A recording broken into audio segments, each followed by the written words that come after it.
I AdvoPlus 2012 R2 kan du nu lave følgebrev, afregning og tidsspecifikation i én arbejdsgang. Hele dokumentet flettes i Word, hvor du kan redigere i layout og tekst, dog ikke i de bogførte beløb. På sagskortet klikkes på knappen Ny nota. Der er nu lavet et fakturaudkast, så du alene skal angive afregningsperioden. Hent udlæg og indbetalinger og angiv salærbeløb. Når fakturaudkastet er godkendt, vælges knappen Faktura og menuen Salærnotaredegørelse. Følgebrev, afregning og tidsspecifikation dannes nu i Word.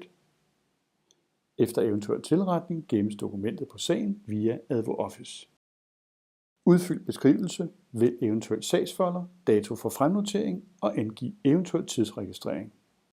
På sagen fremgår fremnoteringen på fanen Sagsforløb, og afregningsdokumenter ses under fanen Dokumentforløb. Lad os mødes. Sammen gør vi hverdagen lettere.